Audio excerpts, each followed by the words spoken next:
Salut les self-chronomatrices, salut les self-chronomateurs, j'espère que vous êtes super bien en ce moment, bientôt Noël. Voici mon top 10 des cadeaux à offrir à un bricoleur et qu'il soit ravi à coup sûr. Allez, c'est parti!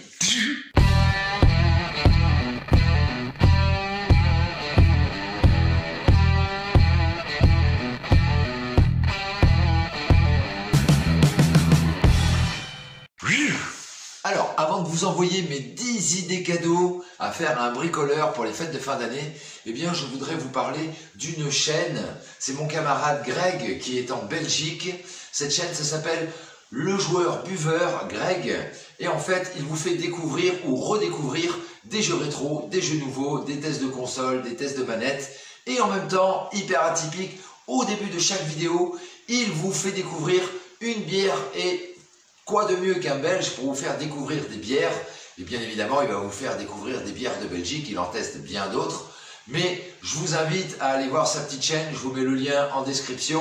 Et puis tiens, en même temps, voilà, comme ça tu verras sa petite image, sa petite affiche. Comme ça, tu pourras vite aller t'abonner, c'est gratuit, laisser des petits pouces. Et puis faire tourner quelques-unes de ses vidéos, il sera super content. Et puis en même temps, Greg, n'oublie pas, on se tient au courant et il faut qu'on se fasse un featuring. Allez, je vous envoie mon top 10, c'est parti! Allez, c'est parti, on commence par le numéro 10. Alors, c'est super pratique d'avoir un étau sur son établi. Moi, j'aime bien ce gros modèle là, voilà. Hein, c'est hyper pratique, avec une enclume d'un côté et puis une grosse mâchoire de serrage. Et puis après, en serrant, il y a aussi les petits serre-joints pinces. Et c'est super pratique. Après, tu peux prendre de petits, de moyens, de grands. C'est un cadeau, c'est toujours pareil. C'est pour agrémenter l'établi, l'atelier de la personne que tu apprécies, que tu aimes. Ça peut être toute forme d'objet de serrage pour tenir des pièces entre elles, pour pouvoir travailler dessus ou les assembler. Le 9e cadeau à faire pour les fins d'année dans le bricolage, c'est les mesurants. Donc on va commencer par le mettre ruban en rouleur automatique, voilà. Ça c'est indispensable. Deuxième mesurant qui est indispensable quand on fait du bricolage, c'est le double décamètre. C'est hyper pratique, tu peux mesurer ce que tu veux, une façade, etc. C'est indispensable, moi je pense, pour pouvoir bien mesurer chez soi, pour faire ses petits travaux. Ensuite, eh bien, l'indispensable règle de 1,50 m. Prends-la de préférence en alu, elle est plus fragile, mais surtout plus légère, elle ne rouille pas. Les équerres, alors les équerres c'est pareil, indispensable pour faire des bons angles droits. Alors l'équerre traditionnelle de maçon, en acier, voilà. Et on va parler des équerres à chapeau. Alors là, pareil, une 30 cm, une 40 cm. Les petites équerres à chapeau, c'est pratique parce que elles vont te servir à tracer des lignes droites par rapport à une équerre. C'est-à-dire que bien, tu vas pouvoir te mettre sur ton morceau de bois, voilà. Et en fait, le chapeau, lui, il va s'appuyer sur cette partie-là et tu vas pouvoir tracer et tu es sûr que ton trait, il est à l'équerre par rapport à la pièce sur laquelle tu es en train de tracer. Allez, on passe tout de suite au numéro 8. Alors, cette liste des 10 outils à avoir dans son atelier et surtout à offrir comme cadeau de Noël, donc c'est des outils manuels pour le moment. Je vous ferai une vidéo la semaine prochaine sur les 10 outils électro-portatifs qu'il faut offrir pour Noël. Et surtout, la personne à qui tu offriras ça sera super contente. On continue avec le numéro 8. Alors là, c'est les frappants, les marteaux, les masses, les massettes. Petite massette de 2 kg. Après, il y a les maillets à gomme tendre, à gomme dure. Et aussi des marteaux tout simples ou encore un maillet directement en bois pour pouvoir frapper des ciseaux à bois tout simplement. Cadeau numéro 7. Là maintenant, on va parler des outils du maçon. Alors, on va commencer par les truelles. Alors, la truelle traditionnelle qui va bien à la main. Le mieux, c'est de prendre 3 modèles. La petite langue de chat, indispensable dans les truelles. Après, tu as aussi la truelle à bout carré. Ensuite, c'est le cordeau à tracer. Ça, c'est indispensable aussi pour un bon bricoleur. Et pas que pour faire de la maçonnerie. Là, je parle des outils de maçon. Mais la poudre et le cordeau à tracer, c'est indispensable. Eh bien, le platoir, voilà, un petit platoir pour étendre du mortier, étendre du crépi, étendre de la pâte à bande, peu importe, c'est hyper pratique le platoir. Et une taloche. Là, c'est une 18-21, t'en as des plus grandes. C'est pareil, tu fais avec ton budget. Mais ça, c'est le genre de petit cadeau qui fait toujours plaisir. Toujours dans les outils du maçon, il y a le petit peigne, tu vois, jusqu'à 6 mm, 5 mm même, voilà. Et puis après, tu as le peigne double là des deux côtés, donc là tu as 9 mm et là tu as 6 mm. Voilà, là c'est peigne carré, alors que là c'est peigne en triangle. Donc. Ensuite, indispensable aussi, une éponge et une taloche éponge. Des petites chevillettes, alors ça sert toujours les chevillettes pour bloquer une planche de coffrage, peu importe dans un mur ou autre chose. C'est pareil, si tu vois que la personne elle en a déjà 3, 4, 5, reprends-lui-en 2, 3. Parce qu'il en manque toujours des chevillettes. Maintenant, on passe à l'outil indispensable pour faire un cadeau à Noël, numéro 6. Cadeau numéro 6 à offrir pour quelqu'un qui adore le bricolage, ça va être du matériel d'électricité. Et il y a des trucs indispensables comme le testeur. Voilà, tu vois, petit testeur qui permet de voir où passe le courant. Voilà, si c'est alimenté, si c'est pas alimenté, si ça fait bip bip, c'est que c'est alimenté, si c'est pas alimenté, ça fait pas bip bip. Voilà, tout simplement. Hyper pratique, ça évite de se faire chatouiller de temps en temps. Voilà, alors les petites pinces qui vont bien avec aussi, alors donc une pince coupante comme ceci. Ensuite, la petite pince à dénuder qui va bien, réglable, tu vois, avec la petite molette ici, la petite vis de réglage. Comme ça, tu vas pouvoir choisir l'écartement pour t'adapter au diamètre du fil que tu as à dénuder. C'est hyper pratique, plutôt que faire avec le briquet et les dents, qu'après tu as les dents déglinguées.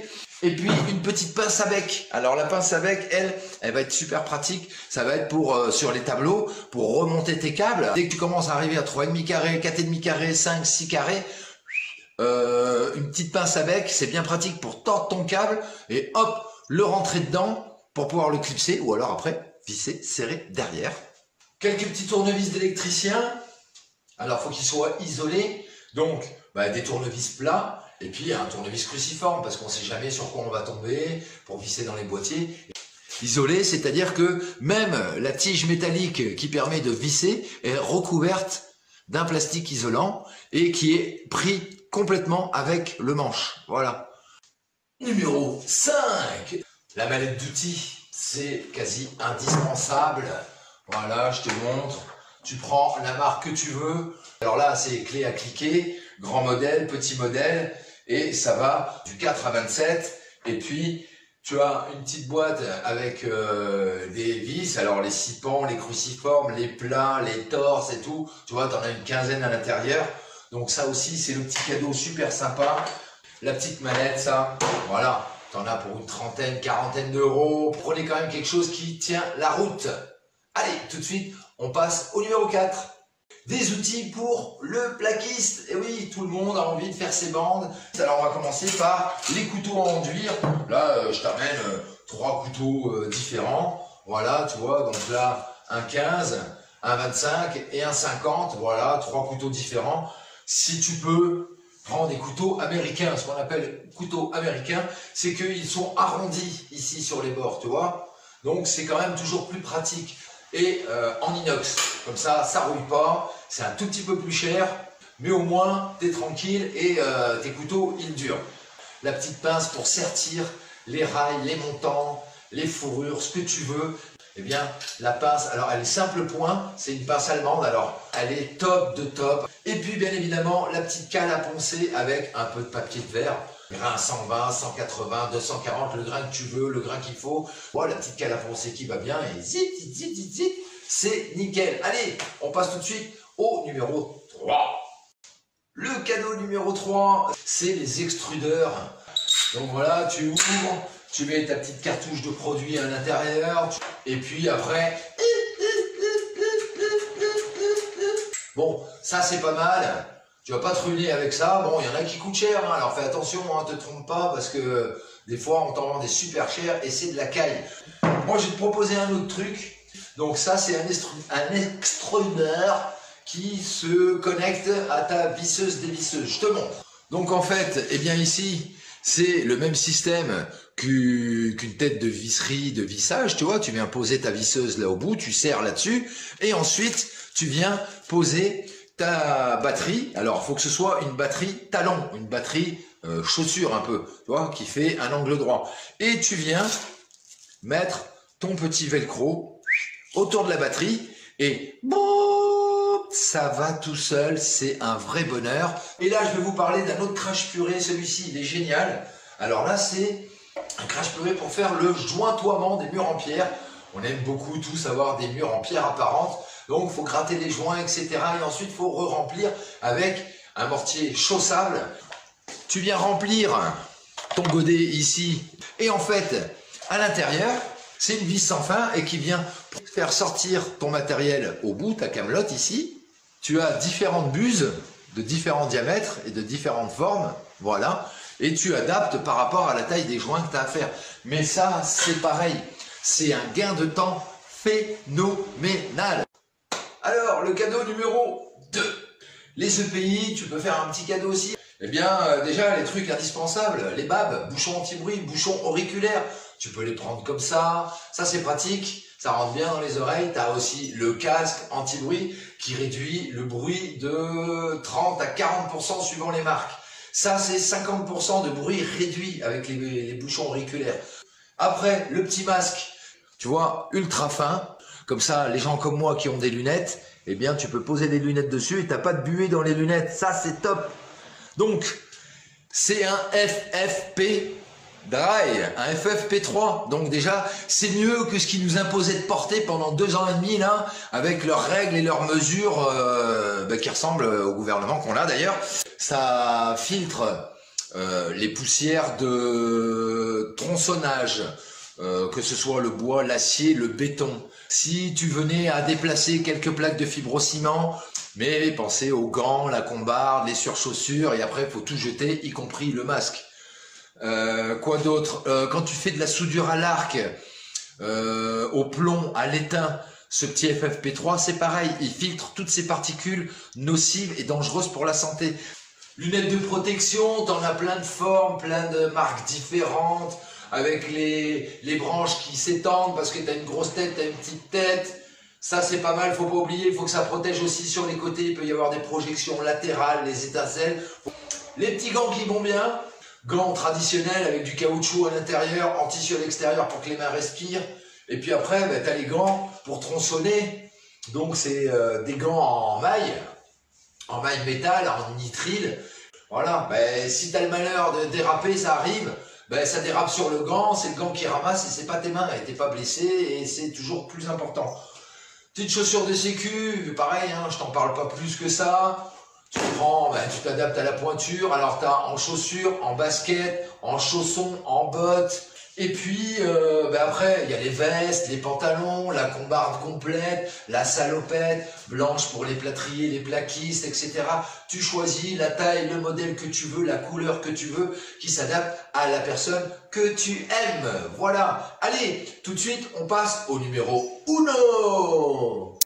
Le numéro 1 de mon classement, c'est pas le meilleur, c'est pas le pire, c'est les coupants, tous les objets coupants, c'est hyper pratique. Dans un atelier, il faut absolument un minimum de ces outils. On va commencer tout simplement par le cutter. On offre un petit cutter, un bon cutter, avec une dizaine de lames, une petite boîte, lame de 2 cm et demi d'épaisseur, voilà, c'est le minimum. Ça peut être aussi des ciseaux à bois avec le maillet à bois qui va bien, ça peut être une ramette de 3, tu vois. Ça peut être aussi une plane, ceux qui aiment bien travailler le bois pour écorcer les arbres, les troncs, les rondins. Après, bien évidemment, la scie à métaux, hein. Et puis les scies égoïnes, alors avec des petites dents jusqu'à 3 mm et jusqu'à 6 mm. Là, tu vas couper jusqu'à du 8 cm de carré ou de rondin. Et puis là, tu vas couper jusqu'à du 20-25 cm de rondin sans t'épuiser, sans te fatiguer. Et puis la boîte à onglets, ça c'est hyper pratique pour faire les coupes, pour faire des cadres, des aménagements, toutes les petites finitions dans une maison, les tours de porte, les tours de fenêtres, etc. Quand on veut faire en bois, mais même en PVC, hein, tu peux couper le PVC. Voilà, merci beaucoup d'avoir suivi cette vidéo. La semaine prochaine, je vais vous faire une vidéo sur les 10 idées cadeaux électroportatifs qui feront à coup sûr plaisir à celui qui va recevoir le présent. Encore merci beaucoup d'avoir suivi cette vidéo. Et comme je vous le dis toujours, pensez à la récup, c'est hyper important. Soyez inventifs, créatifs et ingénieux, surtout restez-le. Et prenez bien votre temps pour tout le temps faire de votre mieux du super bon boulot. Et je vous dis à bientôt pour une nouvelle vidéo de Reno. Salut les builders!